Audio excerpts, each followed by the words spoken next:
Hey guys, Marsinkin here bringing you another Dragon Ball Z Dokkan battle video, and so we got an update in the news on JP that one of the things coming out for part of the Android celebration is a new stage of Extreme Super Battle Road. But what that means is we are finally getting, on the JP side, the last stage of this new set of stages, right? Stage 41 to 50, because stage 49, All Out Struggle, was the last stage that was available on JP, or I should say the most current stage that is available on JP.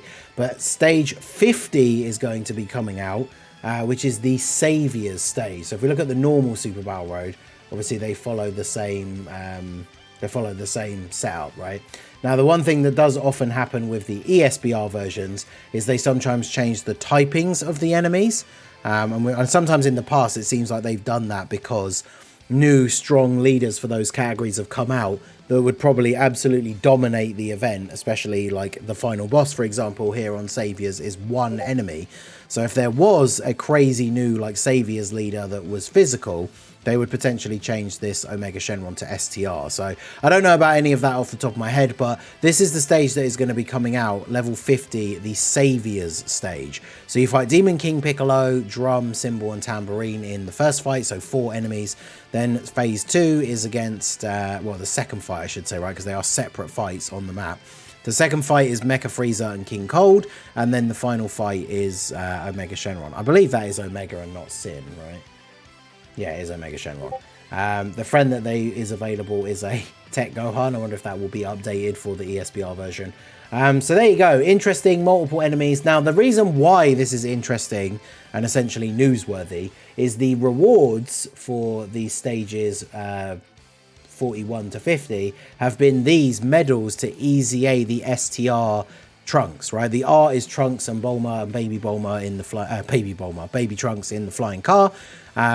So with the final medals becoming available, that means this unit is actually going to be able to get their EZA. So shout out to our boy Minato. This is obviously the unit here, right? The Trunks Bulma, Baby Trunks in the car, Super Battle Road LR getting their EZA. So shout out to Minato. These are the details for the unit. I haven't read them at all yet before starting recording, so this will be my initial reaction to the unit, and we'll see how good they may or may not be. So they were a Vegeta family lead before anyway. I mean, that's not going to change.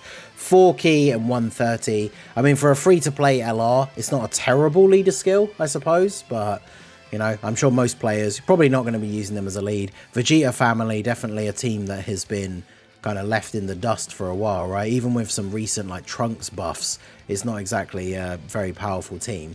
The super attack effects, 12 key super, greatly raise attack and defense for 1 turn, does colossal damage to the enemy. So having greatly raised defense on their super attack for just the 12 key is really, really good. The normal pre-EZA was just raise attack and defense for 1 turn. And then the 18 key is also greatly raise attack and defense for 1 turn, does Mega Colossal. So they don't have any other status effects or anything like that, which is fine. Multiple bosses negate those now anyway. So the main change is that both their super attacks are now greatly raise attack and defense for 1 turn. So additional supers will definitely be beneficial for them.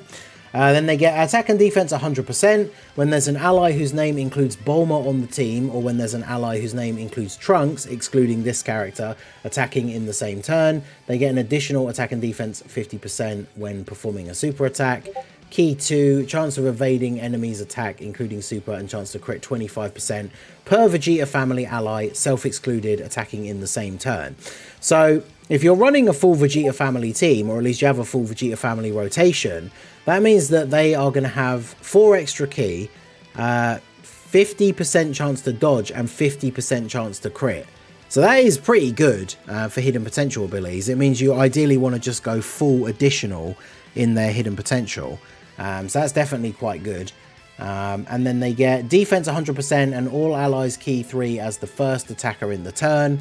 The only problem is, like, as the first attacker, they don't get that buff until they actually attack. So if they're on a full Vegeta family rotation, sure, they're going to have 50% dodge chance in slot 1, but they're not getting the super buffs, right, that greatly raises defense, and they're not getting that 100% defense from the passive until they actually attack. But then the next part is attack and defense 50% and Vegeta family allies key +3 as the second attacker in the turn. and then ki +3 and attack 100% as the third attacker. The one thing that very much confuses me about this, and I'm looking at their pre-EZA passive here now to see if they were the same.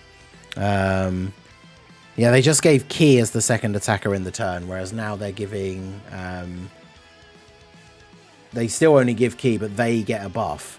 But then it's ki 3 and attack 100% as the third attacker. Like, why are they getting just a buff to themselves as the third attacker in the turn? I feel like the good way to design this unit would have been for them to give Vegeta family allies ki +3 and attack and defense 50% to the whole rotation, not just themselves, if they were the third attacker. And then this unit would have a very clear role, which is being a floating support unit on the Vegeta family team, because they don't have any like permanent build-up. They get their buffs from having Vegeta family allies on the rotation, having a Trunks on the rotation or a Bulma on the team, and then you want to put them in slot 3, float them off, get that support. After they've done their supers, they've raised their defense a couple of times potentially. If they got an additional, they get the support for the rotation, and then they have that 50% dodge chance. So I feel like this unit could have been quite good as a Vegeta family support, like with this exact kit, if the support was just slot 3, right? And then the 50% attack and defense was support and not just for them. Because as it stands now, you have to put them in slot 2 to get 3 ki for all allies, which, I mean, when there's no stats attached to it, like a good, well-built Vegeta family team isn't going to need extra ki from support anyway. It's getting the extra numbers, which is what we want, right? The extra attack and defense. So they'll get a buff if they're in slot 2. But, like, are you going to run this unit in slot 2 on a Vegeta family team? Probably not. So if you're running them in slot 3... they get extra ki, which is good. So, you know, they're going to get their 18 ki consistently. They get 100% extra attack. So maybe they'll do some okay numbers because they are greatly raising attack on their super. But then, yeah, that's kind of all they're doing in slot 3. And then they have that 50% chance to dodge. I mean, I don't want to say just from reading their kit outright that they are terrible. I would need to see some calcs, but... the biggest problem is not just that, like, they seem like they, you know, they're not terrible, which is cool.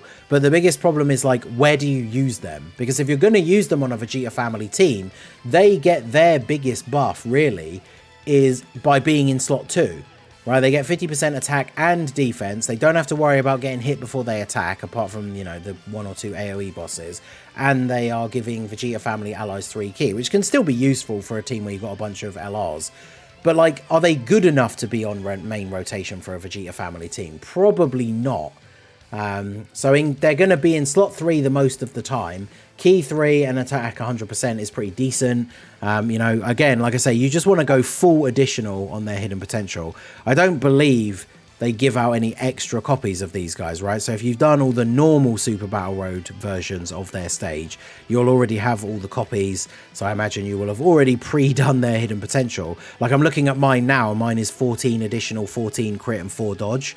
Now that I see they're, you know, having all this extra crit chance in their passive from having Vegeta family allies, I would probably take all of that crit out of their hidden potential and put all of it into additional and dodge. Probably even mostly dodge, right? Because the additional is going to be very useful for getting the extra stats, but against really tough bosses, they are ideally just going to want to dodge. But they're on Hybrid Saiyans, Future Saga, Time Travelers, Vegeta Family, Android Cell Saga, Bond of Master and Disciple, Battle of Wits and Trusted Will, Bond of Parent and Child, Earthbred Fighters. I mean, for JP, because he's not out on Global yet, the Tech Super Trunks, I mean, this is another Android/Cell Saga unit. They benefit from him being there, right? Because it's another Trunks unit, another Vegeta Family unit, activates various different parts of their passive. But, I mean, they seem okay. I don't know if JP... I don't know why I'm saying Global or JP. I don't know if Dokkan are just too worried about making, like, free-to-play LRs too good. Because I feel like these guys could have been significantly better than this without being, like, game-breaking. Especially because Vegeta Family is a category that kind of gets left in the dust. But let me know what you guys think down below. Do you think they are decent, good, terrible? What are your thoughts? Would you run them? What sort of team setup would you run them in? Obviously, for Global, we are getting a new Extreme Super Battle Road stage fairly soon. But it's only... I think we're only up to stage, like, 43 or something. So we are still quite a few stages behind. I think Inhuman Deeds is the next one that we're getting, actually. So if we go back to Extreme, Yeah, and Human Deeds is 44. This is the one that's going to come out on global. So we are still quite a way away from getting this on global. But let me know what you guys think down below in the comment section. So that is going to be it for the video, guys. This has been The Masked Ningen. Smash that like button, subscribe to the channel if you are new. Check out the links down below for the Discord and the merch store. And I will see you all again soon. Have a good one.